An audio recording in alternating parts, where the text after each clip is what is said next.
You're listening to The Photography Pod, a show for both working professionals and enthusiast photographers alike.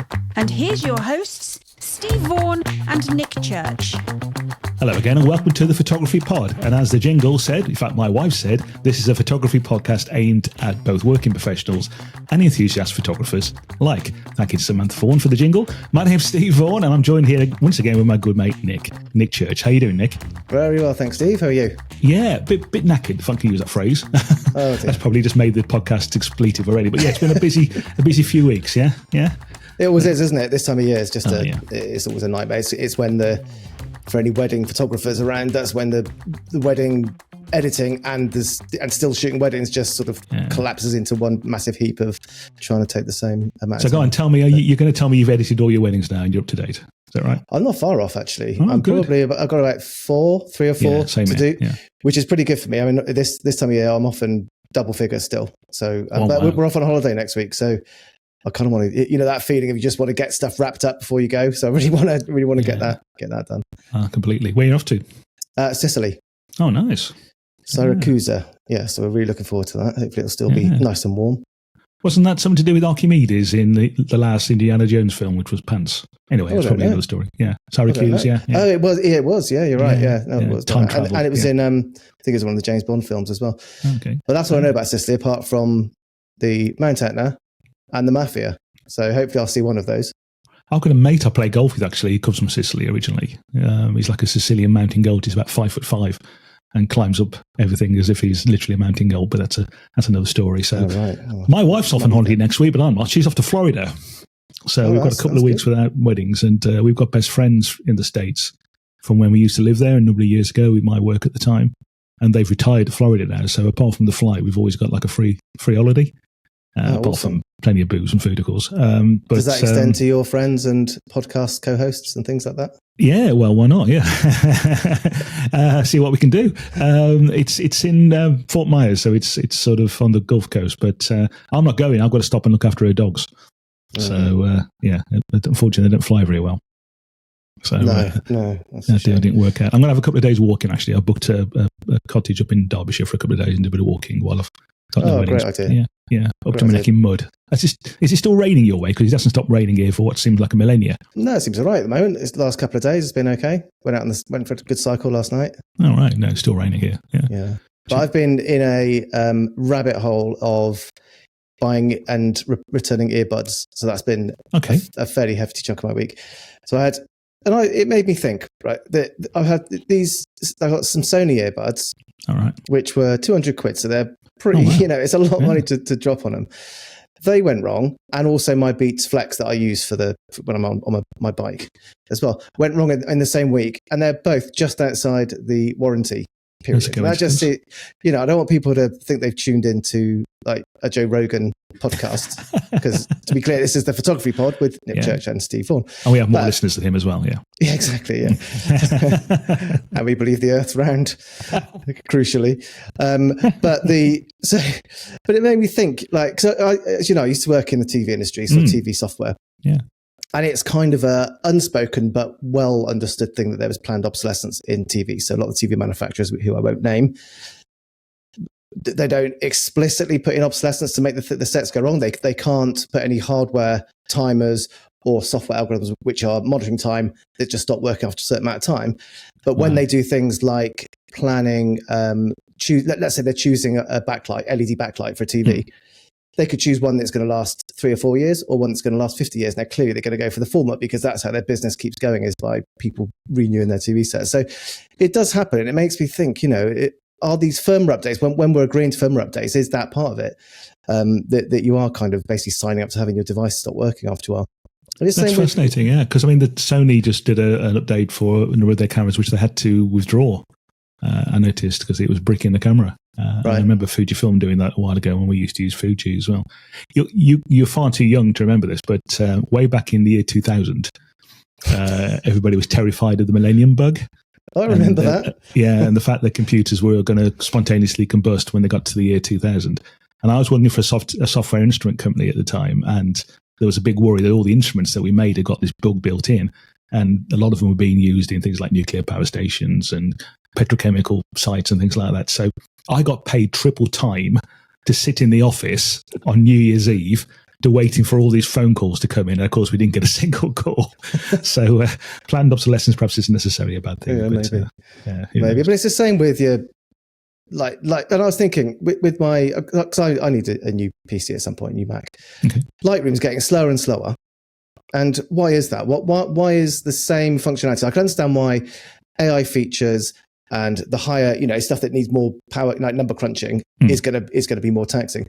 Why is the stuff that's just like using the library module, for example, why is that getting slower and slower as time goes on? That's a really good question. Yeah, but it wouldn't make sense for them to do that unless, that's where you would really get into conspiracy, because Adobe wouldn't benefit from poorer performance unless there was some collaboration with Intel and Apple, which that definitely is Joe Rogan territory if we're going down that route.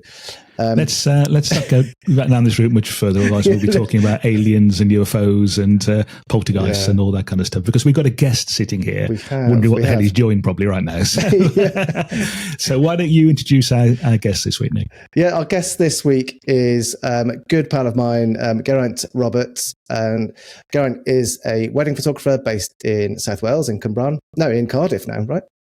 Newport. Third time lucky. That makes people think, how good a friend is he? But you have just moved, so it's not like I just didn't know where you lived. And Geraint, interestingly, went to university with Guy Peterson, who we had on 2 episodes ago. So that's how I met Guy, through Geraint. So Geraint and I've worked together awful lot of times, both on film and photography, and we've had lots of nights in the pub and gone out for meals. And what is really interesting about Geraint is that there's 2 things. He's very much into analog film. So he obviously shoots digital, he shoots, we'll ask Geraint to talk about this in a moment, but has got an interest in film as well. He's also, annoyingly, probably the loveliest man in wedding photography. And you see this because whenever we go to a venue, the venue staff are over the moon that he's arrived. Like, oh, Geraint's here. And I think, well, what about me? I'm here as well. But they don't seem to have the same reaction. So you must be doing something right. Geraint, thanks for coming on the show. Thank you for having me. To us. Would you like to give us a bit of a background on your kind of journey through photography, what you do and that kind of thing? Yeah, of course. So I started photography when I was quite young, really. Would go down the local skate park on a BMX and on my scooter. I was absolutely awful at it, kept falling off. But what I was quite good at was taking photos of the other people. And I was just doing it on my phone at the time. One of the guys said to me, oh, you should really consider getting a camera. So kind of went from there. This was age 12, 13. I remember selling, I had it must have been brand new at the time, the iPad. Selling my iPad to buy my first camera, which was a little Sony NEX5N. Oh, wow, yeah. It still works now as well. But yeah, after that kind of got published, really. And that was really like a little break for me, really, when I was quite young, in a skate magazine. One thing led to another, and everyone kind of knew I was passionate about photography, and ended up photographing a teacher's wedding when I was in 6th form. And it kind of just spiraled from there, really. There's loads and loads of weddings throughout 2016, 17, 18, and 19, then COVID. But Nick helped me along my journey as well. So I met Nick in 2018, I think it was now. And that's right, yeah. Yeah, kind of took me under his wing as such. And I learned quite a lot through him as well. And yeah, kind of alongside grew my own business. And it's, my full-time job. So yeah, it's been good. And you did that alongside studying, right? So you were down at Falmouth University studying marine biology and photography. Have I got that right? Yeah, pretty much. So, so you were doing that because you were in your final, or going into your final year, I think, when we first met. But you were still shooting tons of weddings and going. You didn't seem to have any worry about going down to Cornwall, coming back for a wedding in Pembrokeshire, going back the night before, the next night. So how did you manage to juggle those 2 things? Yeah, I'm not sure I did manage to juggle both of them, actually. It was, at the time, really, I would take on every single opportunity I could get. And I think, looking back now, I'm glad I did as well. Registering to be self-employed when I was in my 2nd year of uni, that actually came in really handy during COVID, because I'd actually made the grant deadline to be able to get the SICE grants and stuff during COVID, which was really fortunate, which I only see in retrospect. And having building those foundations whilst I was in uni, by the time I graduated, I already had like a fairly established business. So yeah, I think it put me at a good advantage when I left. But yeah, I was up and down the M5 and M4 pretty much every weekend. I know. I couldn't believe it. My poor car. Yeah, that poor Golf. Yeah. The Golf broke after 160,000 miles, so rest in peace. What's your with studying at university? I don't know if you've seen on the Photography Pod Facebook group and the Nick Church Photography Collective one as well. There's been questions around someone asking should they study photography at university is something that's beneficial. Now, my view is that it doesn't make any difference. However, I think people that have studied photography do have a deeper understanding and have got more knowledge around more of the technical aspects or the history of photography. How would you say, what are the pros and cons of from your point of view? I'd say our course was so niche that it was almost, you would end up going into like the BBC Wildlife Department, or you'd work with some kind of wildlife agency or charity. I mean, a guy who you interviewed went off on a very documentary approach about, the ethics of wildlife. I kind of went on, how can I go on a holiday really sort of aspect from it, which kind of took me to Japan in my third year, my dissertation project. And that was kind of what I wanted to do with it. I went into uni as well. I remember going to the interview and saying to the lecturer, I was like, I think I'll probably end up doing wedding photography at the end of it, but I really love wildlife. Like I did an A-level in biology. I've always been passionate about environmental things, So for me, it was a very logical course. Whether it's a general BA course, though, that's a different question, because I think a general BA in photography teaches you more like a fine art background. It's, the theory, the history. Don't get me wrong, you still learn fantastic technical skills, which I still apply now. And it was the time to create and to experiment with different ideas, use things like the film labs, which we had in uni. We could develop our own film, we could process it, we had enlargers, scanners. It was a fantastic resource, and that really opened a new avenue for me. Whether it's up to you to do a degree, now student loans are a lot higher, like you do have more money for them.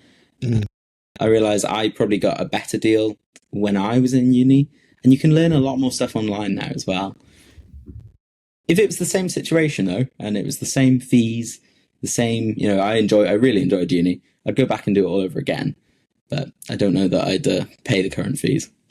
Yeah, I mean, I've got a couple of kids who've been through university, and one did a second degree as well. So, I mean, they've all got good jobs, thankfully, but there's that loan that's going to be hanging over them for a long time. Former seems to come up a lot, actually. It seems to be advertised a lot on like Facebook and Threads. Is it somewhere that's particularly focused, if you pardon the pun, on photography, or is it just because it was local to where you lived at the time?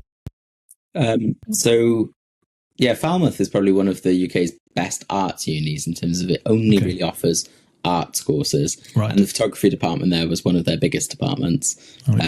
They spent, I literally think, millions on the resources we had. I remember when the Sony A9 came out, we had it like within the first week. All the latest kit was there. They spent thousands on diving equipment, underwater camera housings, which are very expensive.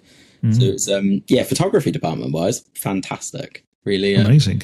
Yeah. Because I'm a scientist, and I spent many years selling scientific equipment to universities, amongst other places. So it's a university I don't know, and I guess that's why really they need arts courses. Yeah, that sounds great. Yeah. We shared the campus with Exeter University. I don't know if you've done that, but it was a good amalgamation of both students.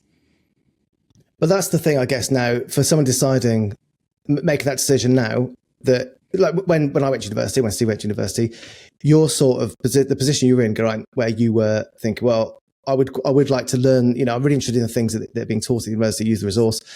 That would almost be a no-brainer, wouldn't it, right, Steve? Because it wouldn't cost anything. You could carry on doing it. But now when you're looking at, well, that's going to be like 10 grand a year, the tuition fees. That's quite that is quite an investment. It's about to go up as well, because universities are struggling for funds, aren't they? Yeah. Yeah, interesting. Yeah. A lot of their funding, I find, comes from international students as well, because the fees are less regulated. So I think when I was there, it was like 9,000 if you're a UK student. There was something like 15,000 if you're a EU or another country student, which yeah, it's interesting the different kind of what unis are going for funding wise. So interesting. So it sounds like there is the benefits are there that you've got access to a network of people that are passionate about photography, and you've got resources that you wouldn't have otherwise, and techniques and all those sorts of things that you just wouldn't find otherwise. But in terms of a photographer that's right, they want to set up a studio as a career, then I would suspect probably less so. Is that fair? Less benefit. Yeah, I mean, it just kind of depends on if you're willing to teach yourself and you're willing to really show up for yourself, learn online, take some good courses and just get out there and experiment, and having the time to do that. I'd say, yeah, you don't need a photography degree. But if you want the social aspects, you need access to some equipment that you couldn't maybe afford normally yourself. And just having the time to put discussions around with people. Like it's great that I'm still in a position to be able to talk with you guys and be able to speak about different photography things and ideas that I have. But at the time I didn't know as many people. So it's nice to make friends with my course, like Guy, my friend Ty. We'd sit around and talk about we'd bore people to death with camera talk. I remember one of my housemates, she had like a headache. She was like, you've said F this and that, and I don't understand. We talked for hours about random camera stuff. Let's not try and do that to the listener on the podcast. But it just helped us grow. So yeah, absolutely, yeah. So when we chatted about this interview beforehand, Nick and I, and Nick said, "Will you talk to the guest about the film side of things, because you'll understand it because you're much older than me," which is true. So is that how you got into the film side of things then, in all seriousness? It was through your degree and being exposed, again, part of the pun, to, sorry, I didn't mean to do that, to enlargers and developing trays and all that kind of thing. Is that where the interest started? Yeah, it was really strange. When I was little, my parents never bought like a digital camera or anything. They always had a little Canon Sure Shot. It was like a little point and shoot film camera. And since I was little, I always remember carrying that around, taking little snaps on it, going to Legoland with it. So I've always liked having a little film camera. That's kind of what I was used to. And it was only then, as I got, grew up and bought my own camera, that little Sony, that I kind of worked with digital, then came back to it in uni. So it's, at the time, it was great because you didn't have to pay for any developing, all the free of charge. I could go out and shoot a roll of film from Poundland and then have that developed in uni for free, and it was great. And that for me really allowed me to like experiment and just kind of see what I liked and what I didn't. They had really nice film cameras, Hasselblads, Bronicas, just fantastic resources. So yeah, I'd say the film photography, like I learnt the core element of that, but then over lockdown, when I had time to just reflect and sit down on stuff, was really when I learnt about applying that within wedding photography. Photographers, especially in the States, that use particular film cameras. I love a Contact 645. And yeah, for me, that was a really good experience. Kind of sit down, reflect on things, apply it in a business sense. So I think we'll explore the techie side of film photography in a bit, because I'm dying to do that, because that's where I started. But reminisce, But from a business point of view, then with you as a wedding photographer, I was at a wedding fair on Sunday, and I think there were 5 wedding photographers there. And every week there's another new wedding photographer or another 10 wedding photographers. So from a business and marketing point of view, how does the film side of things impact your business? How does it differentiate you, I guess, is the question, if it does. I've had people on the inquiry form say that we love the filmic look of your images. It's not so much of a thing that I market as a film photographer as such. Okay. But it's more that it influences the style of photography that I like to do at the palette. Trying to shoot a roll of film at each wedding, and then I've almost got like a baseline to know my edit to compare to. So it saves me time in that sense, that I know, this is how it looked on film, which is quite like a realistic account of how it looked. And then and looking at your work, I can see exactly what you mean in terms of that sort of filmic look to your editing. It's something which I love, because one of the challenges, and certainly with the Sonys, we all use Sony cameras, they all look very digital and very sharp and straight out the hood, don't they? So when you talk to prospective couples, if I can say that, do you say, I'm going to shoot some film at your wedding? Do they ask for that? Do you promote it, or is it just something you do while you're there, really? Yeah, it's something I do, and they always love it when I tell them about it as well. Okay. I've literally got a little film camera in front of me. Of course I do. My little Pentax. Oh, you bought the new one. Ah, okay. So Yeah, Pentax i7 for those listening only. Yeah. Fab. How'd you like it? It's okay. I think it's it's a really good little camera, but the negatives are really small, so you don't get as much detail as a full camera. The flash is particularly good in that, though. It's actually really good for dance floor photos. Gives a really cool effect. But couples have always asked because they've seen the little winder, as you wind it up, it's they were always oh, what's that? And what's that? Yeah. Asking questions. So yeah, it's I think it's just been a really fun thing, really. Seriously, in the sense that people have those little Fuji Instaxes as well at weddings, pointing seats on tables. But I think film is alive and well in the wedding scene. We've got one, and we've also got an Instax printer. We sometimes take it along to wedding, and during the dinner, we might print half a dozen pictures off and give them to the couples. And they're only they're not the most sharp or whatever, but they look great. They just love having them around. So, and I love when they put these disposable cameras on tables sometimes at weddings. I love it when the kids get hold of it and they take a picture and they can't work out why they can't see the picture on the back of the camera. It's just brilliant, really. So are you shooting colour, black and white, negatives? What are you shooting? Yep. So pretty much all colour negative. I brought up some of the last supply of Fuji 400H, which is this nice film. Yeah, it's my favourite by far. So I'm currently on my last couple of boxes of that. So quite sad. But yeah, I've got a few rolls of Kodak Portra as well. That's just experimenting with different ones. When I was in Japan, picked up a stock that they only sell in Japan, Fuji 100, and that's got really popping greens, really film stock. So yeah, just try and use a variety of different films now. Just again, always learning, always experimenting. What's the process when you you get some film stock? You don't know what it's going to look like. How do you have to interact with the lab? This is a complete new question. Do you have to interact with the lab to try and communicate what you're looking for in the final print? Yeah, so I use a fantastic lab up in Hereford called Exposure Film Lab. Yeah, they are just, I'd say, there's a lab in America called Richards Film Lab, and everyone kind of knows that as the standard in America. And I would say Exposure Film Lab are the standard in Europe, if not the UK, definitely that as well. So they have two scanners called a Frontier and an Ritsu. Between those two scanners, they have slightly different color palettes. So Matt, the owner of Exposure, he knows how I like my negatives to look, how I like highlight, roll off. Skin tones particularly are very important for me. So he kind of knows what I want. And then when I send him a new film, I'm try and get it towards Fuji 400H for me. So he's scanning that, and would usually go back and forward on both the Frontier and the Naritsu. What do you like? What worked here? So that's kind of how I get an understanding of how a film stock looks for me. Also, how you expose it is important. So if you give it more light, it can take more of a pastel tone sometimes. It doesn't necessarily blow the highlights like digital would. You get just a softer effect. It's it's really quite nice. So I try and exposure ramp almost. So one at shoot the film at ISO 100, ISO 200, and so on. I was going to ask, do you push process at all? Do you ever sort of shoot a film at 400 ISO that was meant for 100 ISO and things like that? So I don't do any pushing because I find that kind of muddies the image. It will, yeah. I haven't experimented with pushing. I've done pulling on it was that new one from Harman Ilford, the Phoenix stock. That doesn't do what I want. It doesn't look great, that stock at the moment.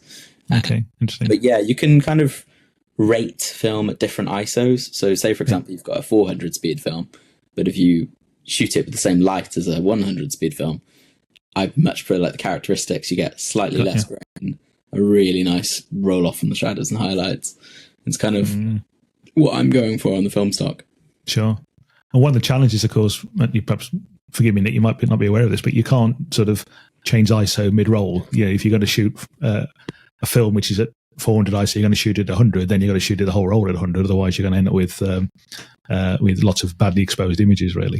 They all depend on how you develop the film afterwards. Yep. But I guess one of the beauties of shooting negative as opposed to transparencies, you have got a bit of latitude with the exposure. From my experience, when I used to shoot slides, if you were half a stop out, you did ruin the image. Basically, it was much more unforgiving because you got that second process of printing after the neg, which you don't get in transparency film. So, did you ever do any film work at all, Nick? Did you ever develop films or prints or anything?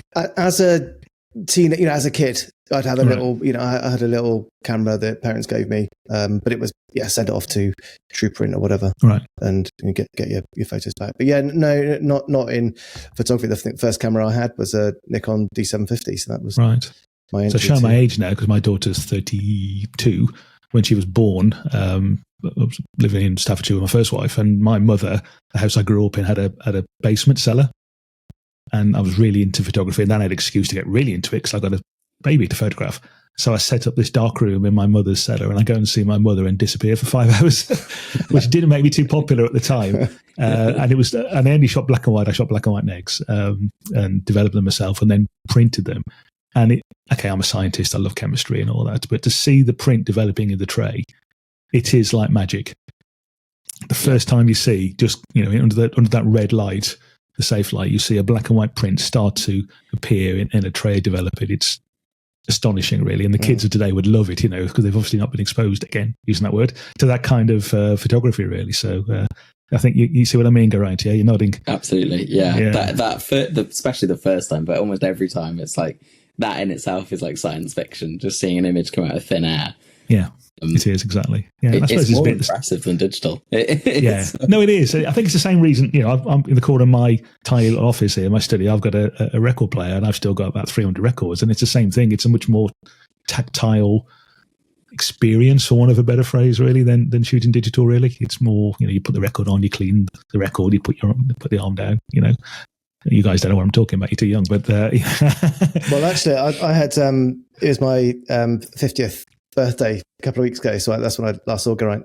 And a friend of mine gave me a vinyl. So I have got some vinyl, which is my father's.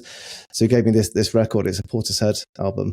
Wow! And I don't have a record player, and I know that was a really insensitive gift because it's just going to be an entry drug now for me to go into researching all the turntables and work out what to do. If you lend it me next time I see you, I'll rip it to flak and you can take it back to you. So anyway, let's go back to talking photography. So one of the challenges to get shooting film, in all seriousness, is there ain't much of it around now. So Kodak, I don't think make film anymore. Fuji have dramatically scaled back because these days they're a biopharmaceutical company and a cosmetics company, which they are a film manufacturer. So do you find it hard getting film stock, or is it increasingly more difficult? Certainly more expensive.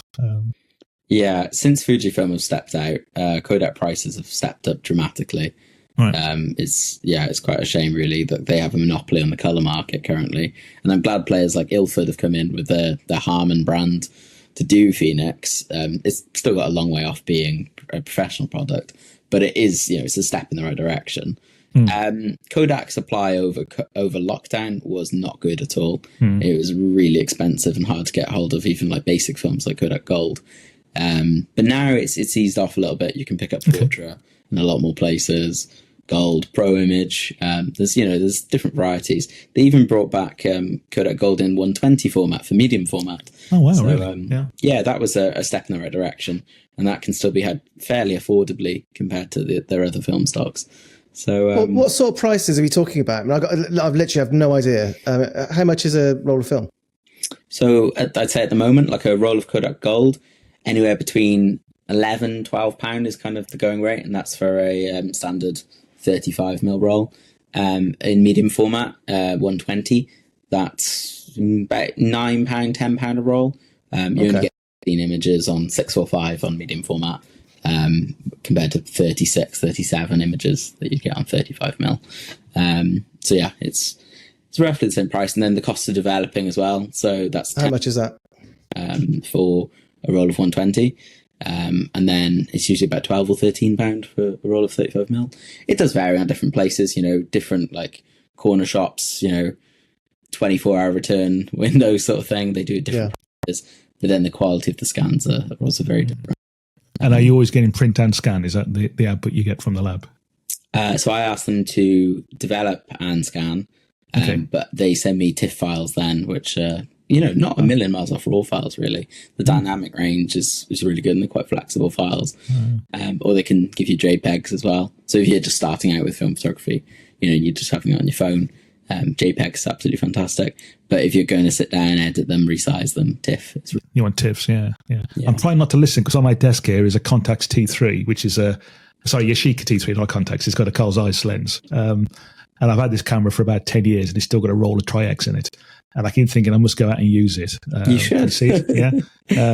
It's a nice little camera. It's got like a viewfinder thing from the top so you can take pictures at waist level.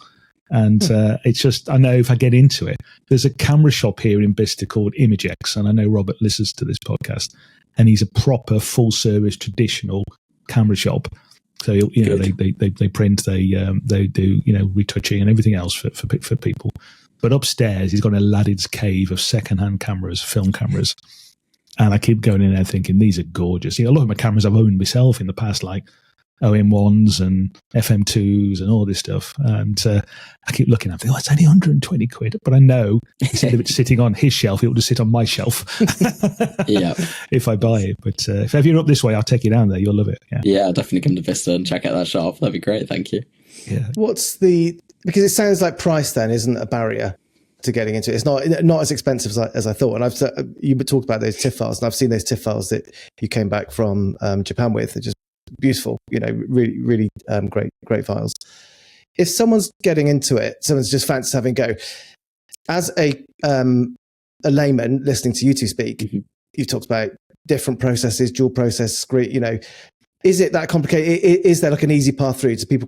What's the easiest way someone could get into it?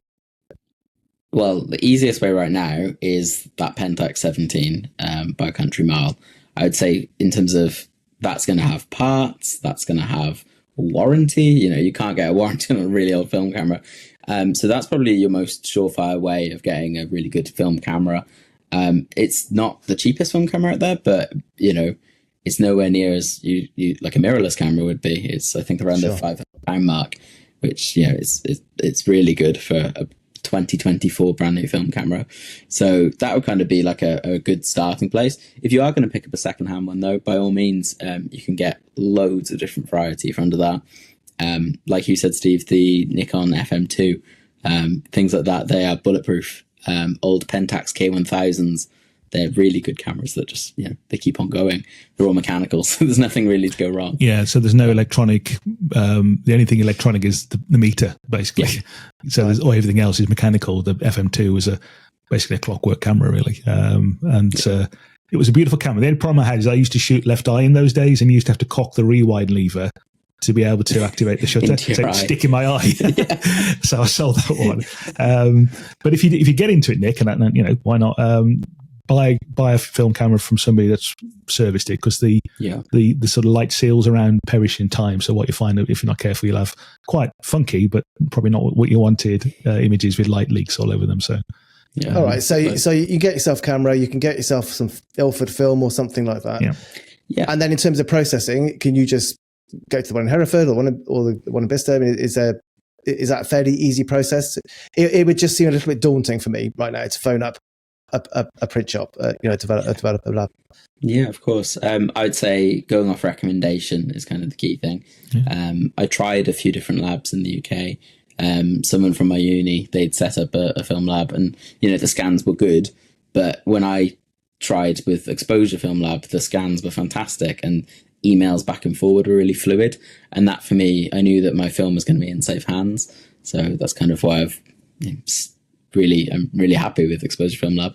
But likewise, if you've got like a local developer, a corner shop sort of thing, there's one down in Cardiff called Express Imaging, and I had a Leica camera that actually had an issue at higher shutter speeds, and they were great because they could, I could give them the roll of film and they turn it around in 2 hours, and that was great to diagnose the issue with the camera. But yeah, that's kind of there's loads of different places you can go and try a few. And developing your own negs isn't that scary. Well, black and white anyway. It's quite easy to do black and white developing. You don't need darkroom. You use something called a developing tank, which is just basically a light-proof tank, and you dip chemicals in and stuff. Colour processing is a bit more difficult because it's very colour sensitive, very temperature sensitive. But a guy that we're hoping to have on the show soon, I know, listen to it, a guy called Dennis Lee, who lives in the States, used to be a press photographer in the New York area. And they would have to, they'd hear something on the police radio, an event. They'd be out there immediately photographing it, maybe back into the office, developing the negs immediately, no matter what time of day it was, to have it ready for the morning edition. And it's just a million miles away now from what we do. You can't imagine what the pressure must have been like, really, particularly if it cocked up the developing, of course. So question for both of you. When you're both using a film camera, when you're shooting film, what's going through, what's different about how you're viewing the shot, how you're approaching taking that photo compared with a digital photo? Yeah, I would say it's a slower approach, definitely. And you put a weighted value to each shot. It's going to cost you, about £1 to take a photo sometimes. So you think a bit slower, focus, I find, a bit more on composition, and make sure your settings are dialed in correctly. Like, not all the film cameras I have a meter. So you're using Sunny 16. So you're almost looking at like the clouds and the shade and trying to figure out, what your aperture should be. But if it's got a meter, you're making sure it's metered correctly. It's just kind of a slower approach when you're loading the film as well, making sure that it's hooked onto the spool correctly. You're happy everything's sealed and working. I've had times where cameras like I'm experienced with, and I hadn't used it for a few months over winter, and then I just almost relearn the process again.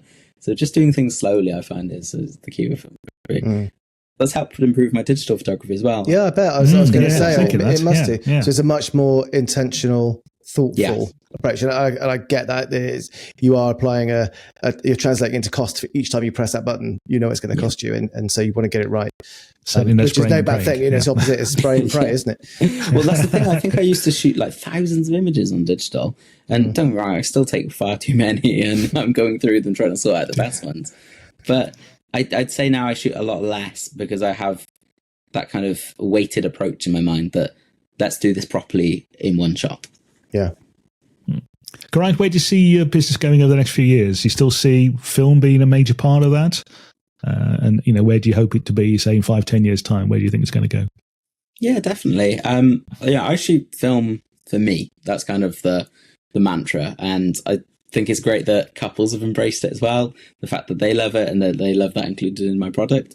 I don't think film's going anywhere particularly. It's nice to see Leica brought out a M6 reissue a few years ago. Mint have worked on bringing out a new Rolly film camera, 35AF, and that looks fantastic. It's got didn't know that. Wow. Like a really old film camera, but it's got a LiDAR scanner for the autofocus. It's awesome. The fact Pentax are working on a 35mm model right now. I think it's here to stay, film. I think that the dark days of like Kodak's bankruptcy are far behind us now. So fingers crossed. But it'll definitely stay in my business. And if it doesn't work for business, I'll still be doing it as a hobby. And I guess it's like vinyl records, isn't it? That when CDs first came in, everyone thought that's the end of the industry, and a lot of these companies wound up, and then suddenly there's a resurgence. And once there's the demand there, then presumably there is going to be more variety of film stock at cheaper cost and easier to develop and everything else. I know what you're going to be doing next week, Nick. You're going to be buying a turntable and a film camera. He's a Bristolian. He's a hipster. I know, yeah. I'll have my sourdough bread next to it and my flat white. Geraint, it's been great catching up with you and finding out more about what you do. Where's the best place for people to find out more about your work and see more of your images? Yeah, sure. So my website is geraintroberts.co.uk and my Instagram is geraintrobertsphoto. Feel free to connect with me on either of those channels or on Facebook. But thanks for having me on the show, guys. And please hang around while we finish off the rest of our chat, and feel free to chip in as you see fit. So, are you tempted, Nick? Seriously, are you tempted? I'm interested. Let's say. It's more interesting to me than brass rubbing. Say, so I'm. It is more likely than that. And I have got a couple of film cameras, but I'll have to get Geraint to take a look at them next time he comes over, because they were inherited from my uncle, so I don't know if they work, if they're any good or anything else. So the first wedding I ever shot was on film. It was my brother's second wedding, actually, and he said, would you do my photos? And I borrowed a Branica medium format camera, and it was great, and loved it. Digital was only just really coming out then, so but thinking back, it was probably a high stress thing to do, photographing your brother's wedding on a film camera, but still.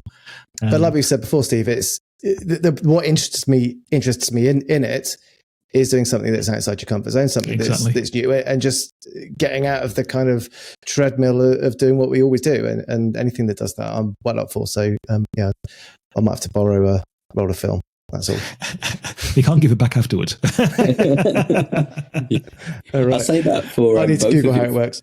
Go ahead, go on. Yeah. Your film cameras, though. So you said about your Yashica T3 left on your desk, and Nick, that you've got small film cameras. If you don't use them, they do seize up, and then you have to have them serviced. So that's a good point. Please use them, otherwise they will just die a death. I'm going to use it tomorrow. Scouts honour. So good. Let's go on to look at what's going on in the industry. I got quite excited this morning. So I got an email from Sony saying new product announcement 5:00, and I thought, what's this? Is it going to be the 2470 f2 or new camera or something like that? And it was earbuds. Don't talk to me again about earbuds, man. I can't get away from them. But what I think would be interesting to chat about, and we've mentioned it already, actually, it seems like at the moment everybody's shooting Leica. Everybody I know is either dabbling with Leica, tempted by Leica, been seduced by Leica. And it seems like they're making some kind of massive resurgence. I know they've always been there, of course, but am I unique in seeing that? No, I've seen this. I've seen this as well. And from what they've done recently in terms of moving on to industry type news, that they've got this M11D, this new camera, and where that came from was it's the Leica MP, their film camera. All of the things that Geraint just talked about in terms of the way it's shooting, people love that way of shooting, that immersive, much more insightful, thoughtful way of shooting with film. So they've created this digital camera. It takes that aspect of photography, but avoids all the hassle of film. So it's got like a 60 megapixel sensor, hasn't got a screen. So where the screen is just basically an ISO dial, no screen. So you can't review images, but you don't have the hassle of, processing and film stock and so on. So, but it's I think $6,000 or $7,000. So, it's £8,100. I just checked it out before we started for body only. It sounds like you got the worst of both worlds to me. I wonder if in Leica HQ they're thinking, I've got this great new idea for a product, and everyone else saying, you're insane, that no one's ever going to buy that, and everyone does, because they just seem to have a following that transcends all of logic in some ways. But if that's what makes people take brilliant photos, then it's done its job, hasn't it? I guess so. I mean, in that camera, the sensor is the same as you get in the Sony A7 R5, Sony A7C R, which is like $3,000. It's exactly the same sensor, and you could argue for a more functional camera. But I guess it's all about the experience, the brand. Why people buy Rolex watches rather than Casios or dare I say even Apple watches. Have you ever shot a Leica, Geraint? Yeah, so I've got a 1960s Leica M4. Oh, wow. that is gorgeous. It's a fantastic camera. But that is currently off for servicing with a company called Camera Works. So that's a 6-month wait to have it fixed. Is it? No way. Yeah, it's having a full CLA. The shutter at 1/1000th doesn't work correctly. Some of my holiday photos that were taken at that shutter speed got ruined. So that's a sore subject. But other than that, the camera is like perfect mechanically. I've also got a Leica MA, it's just like a Leica MP, but without the light meter. So it's a completely mechanical, no electronics or batteries. So yeah, I love that camera. It's absolutely fantastic. But I may sell it when the M4 comes back from servicing. So given that Steve's Sony rumor was not very interesting, Geraint, what do you think is next for Sony in terms of what they're going to bring out? You're normally pretty good finger on the pulse wise. Yeah, really happy with the new 85 1.4 GM Mark II. That has been a fantastic lens. Oh, you got it. Okay. Yeah, that has been great. What will Sony bring out next? There's rumours of a pancake lens coming out at 28mm 2.8. So that would be good. Cool. It would, yeah. 28mm has been a really popular focal length on Fuji. When's the A7 IV due to come out? Is that next year, we think? Q1 next year, I've heard, yeah. Yeah, probably, I'd say, before next wedding season.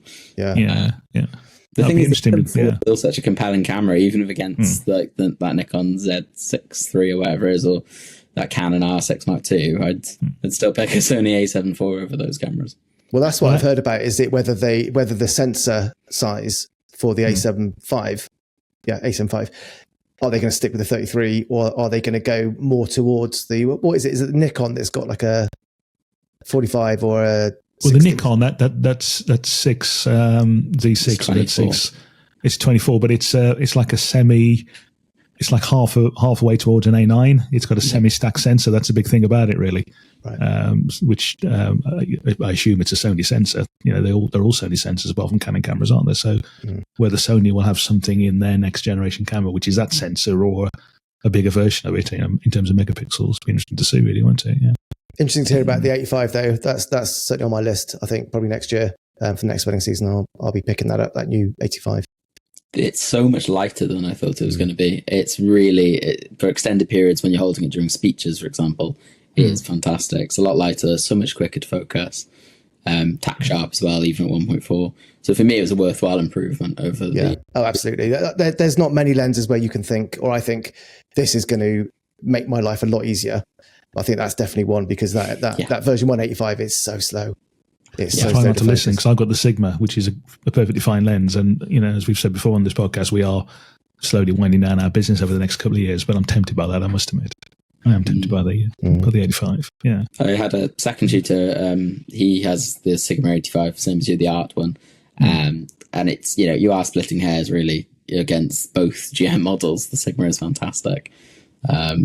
Yeah, if you've already got any 85, any modern one, it's probably just fine. You're probably right, yeah. Don't tell my wife that, though, will you? From a techie point of view, so we do like a 10-minute tech focus. We've done a lot of tech stuff already today. And we've got a couple of topics down. So you've got one down, Nick, of different RAW compression formats. What is it you meant by that? I was just looking at how RAW compression works in some of these platforms that it compress your raw files to something decent, and it's really clever stuff. Because the problem with any compression algorithm is looking for patterns in the data. So that's how JPEG works. That's how you get such small sizes, and then you decide whether you want to chuck away. Once you re-encode it, whether you chuck bits away or whatever. Like an MP3 file, same exactly. kind of thing. Yeah. But you have to find, whereas FLAC and stuff is lossless, so that it can reproduce. It's exactly the same bit for bit. Yeah. MP3 has got a negligible. No production, same with JPEG versus TIFF or whatever. What they do with RAW compression is, the problem with RAW images is that it's got random noise, and any compression algorithm is terrible at random stuff because it can't encode it, it can't find patterns in it. So they have these filters, these software kind of algorithms which are picking that are finding where the noise is, and they're re-encoding that to have much more of the patterns. They're not kind of replacing it, they're not doing anything else, they're just changing the profile of that noise so it's just more regular, and then this algorithm can come through and it can then compress it, and it looks like they're getting down to half the size. I know Rawsy as a platform, Rawsy's the one I know, which had this same sort of technique of re-encode the noise, and then you can really squash it to about half the size with negligible reduction in quality. The bit where you re-encoding the noise I know Rawsy always said it was like a 125 ISO image compared with 100. So it's making the whole image slightly noisier, but at half the file size. Which, when you've got 200 weddings in your archives, that's a decent trade-off. Interesting. I would say. Anything you use at all, Geraint? No, I think it's lossless compressed on my Sony A7 IV and now my A9 III. No, I can't think of any. I don't use Rawsy or anything like that, or don't convert to DNG. I've never really seen the benefit. I'm not really sure what Rawsy you're up to at the moment, because they've been closed for a while for new subscribers whenever I look on the website. So I don't know whether their servers or whatever just doesn't have the capacity for more, and they're changing infrastructure or what's going on there. But and if they went out of business, does that mean you can't open their files? Or are they just normal raw files once they've been processed? As far as I'm aware, yes, they're normal. Because that would be a worry to me. Does it convert them to DNG? I don't know. Yeah, I'm having never used it, I'm not sure. But it's not a platform that you're locked in at all. You run it and it chunters away, and then it spits out your smaller RAWs. Well, if this is something you know something about, dear listener, then let us know. We'd love to hear from you, really. Absolutely. So I have this problem because I use an A7R4 as well, and every RAW file from that is about 120 meg because it's 61 megapixel sensor. But hard drives are pretty cheap these days, really, and I've got lots of sort of 4 terabyte portable ones that I just archive stuff to, and they've only ever been switched on a couple of times, so hopefully they're not going to spontaneously stick and bust. And they're tempting fate, of course, but I've always got 3 copies of everything anyway. Yeah, so. That's the thing. It's just a double up, isn't it? I mean, I needed a drive last year sometime.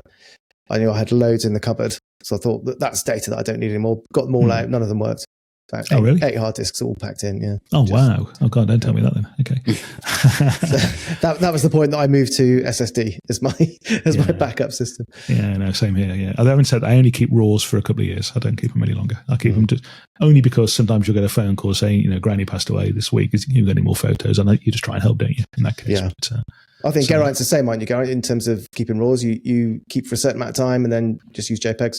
I've got everything going back since 2017. Why have you? Yeah, I've got the WD My Disc Duos, I think, or My Book Duos, something like that.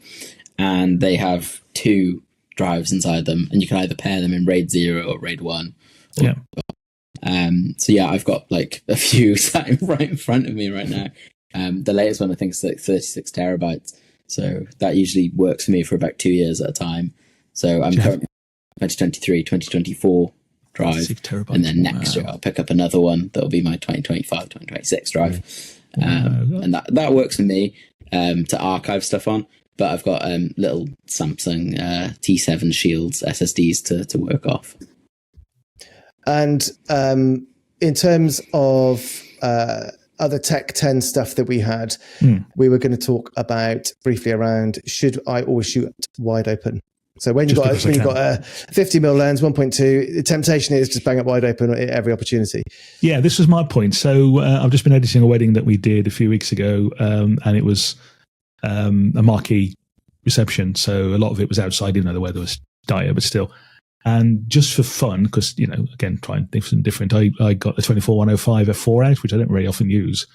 I thought I'd just use one camera, one lens for a while, really.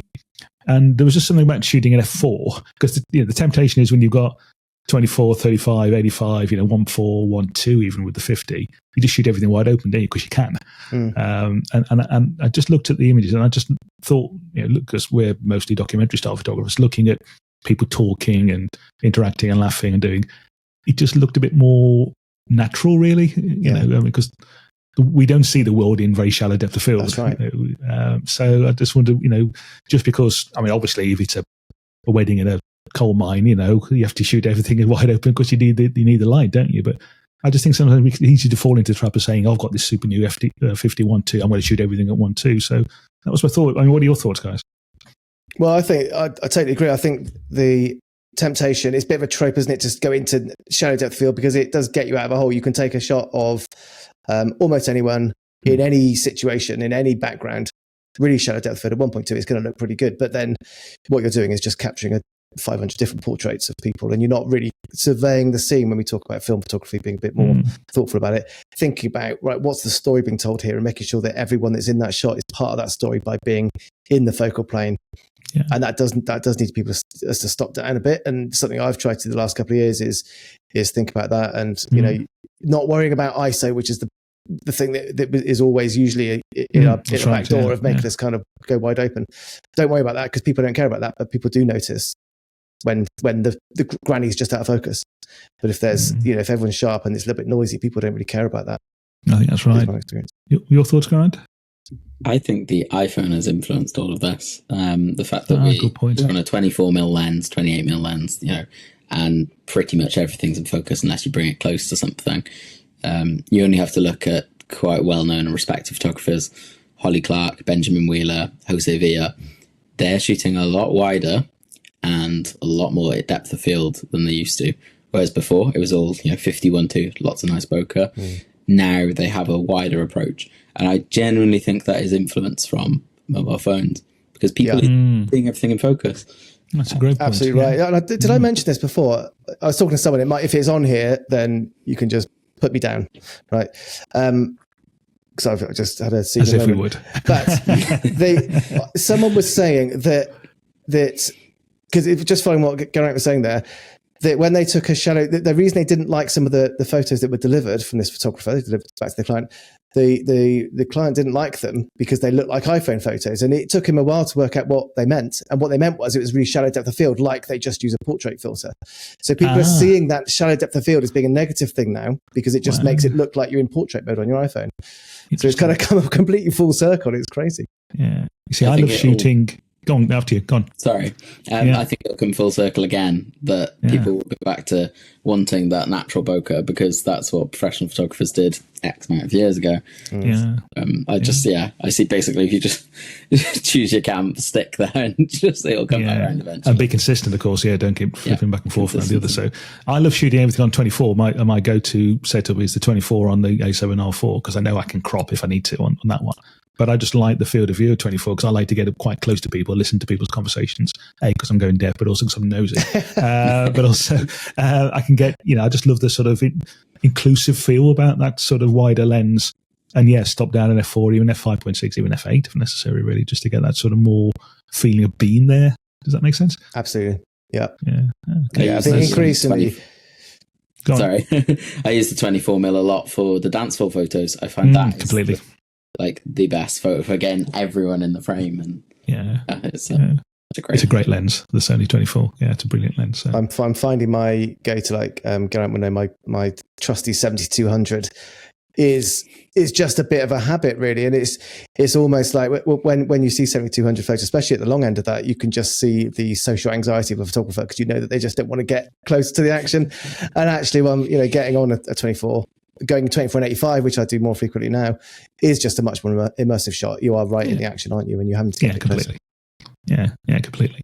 I don't have a book of the week this week, unless you've got anything. But I did think of something in terms of kind of a film, and it was what we were talking about earlier. Did anybody ever see the Netflix film called Kodachrome? Yes. Yeah. So it's about a journey in the States where I think his dad was dying from memory, and he got a roll of Kodachrome. Now, Kodachrome, Nick, used to have a very, very, very unique processing method called K18. Most slide films are shot on use something called E6, but this was shot on Kodak's own proprietary processing, and only Kodak could process it, and it very quickly. It was one of the first things that sort of stopped in film world because it used quite a super nasty chemicals. Oh, right. And this whole film was about basically getting to the one lab that was left in America that could still process Kodachrome while the guy's father was still alive. It's a great film, actually. It's not about photography. It's about the relationship between the father and the son, really. But it's worth checking out if you haven't seen it. I will check that out. Yeah, that sounds up my street. The film I saw, which we talked about previously, was Lee. Have you seen it now? Saw it a couple of weeks ago. Absolutely loved it.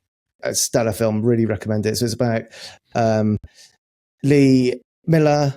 I think it's Miller. Yeah, I think it is. Yeah, Lee Miller. Yeah, yes. Yeah. So it's also got Adam Sandberg in it, directed by Ellen Kuras. I think that's how you pronounce it. But it's about this sort of socialite model for Vogue back in the pre-war time who went into photojournalism during the war and faced the barriers of it was just something that women couldn't do. So she had to pretend to be a guy at one point, put her hair away and that sort of thing to get close to the action. But what was found was that being a woman, she had a very different view of it. She was looking at the scene in front of her and some of these, real frontline scenes and just having a complete different view to seeing things that a lot of the male photographers at the time would have missed. She was also instrumental in, because this is something I didn't know. I don't know if I was being a bit thick, but when the war was won, it wasn't really known about the horrors of the death, the concentration camps, that was, it was her, she was one of the first journalists to go in and take photos of the horrors there and trying to communicate. Dachau, I think she went to. Was it Dachau? Yeah, that's right. Yeah, and none of the photos. So she brought back. She was working for Vogue at the time. They didn't print them. So they wouldn't publish it because they thought, no, it's not in public interest. A bit too dark and depressing, which she was absolutely furious about, and that's how she sort of fell out with Vogue. But no, brilliant film, really loved it. I've listened to a podcast about it, so I'm addicted to the Rest is History podcast, and they did a program of that. Have you seen that, Geraint? No, I haven't. No, Lee is a film that we definitely want to watch, though. I do want to go and see that. Yeah. Okay. Well, I can't remember the last time I went to the cinema, so there's a good reason to go. Really, I know Samantha wants to see that one, so yeah, that's good. We'll go press when she gets back from Florida. Yeah. Anything else for next week? So that should be good. Oh yeah, of course. Yeah, that'd be awesome. Yeah. So, what the movies or? Yeah, go to the cinema and see that. So we saw Beetlejuice a week or two ago. That was good fun. It's just like the old one. Is it really? Just as weird. Yeah, wacky films. Yeah. Anything else we want to talk about, guys, before we wrap up? No, I think that's good. That's good. So what we doing next week in terms of a guest? I know I'm relying heavily on you getting the guests at the moment, Nick, but not next week. Next we show, have got. Well, I think the next record, because this one's a week early. Yep. The next record we have Tesney Ward, and she is a fantastic landscape photographer. And so that's going to be really interesting. So she's got some beautiful work, and we're really keen to talk to her about that. So isn't she an Olympus ambassador as well? That's right. Yeah, so she's an OM ambassador. So looking forward to that one. Excellent. All right. Well, thanks very much for listening to us, folks. Don't forget, if you've enjoyed the show, to give us a review on Apple. I think Spotify, you can review us as well. It does help us in lots of kind of weird and wonderful ways. And make sure you subscribe as well, so you'll get the show coming into your podcast app automatically. We do have a Facebook group just called, surprisingly, the Photography Pod. So, you got a chance to hang out in there, meet other photographers, ask some questions of the group as well. What I've been guilty of doing the last couple of weeks, Nick, is not letting you say goodbye. So I'll let you say goodbye. I don't want to now. All right, goodbye. Thanks a lot. Yeah, Geraint, thanks for being with us again. Good to see you. Thank you for having me. Thanks, dear listener. We'll talk to you soon.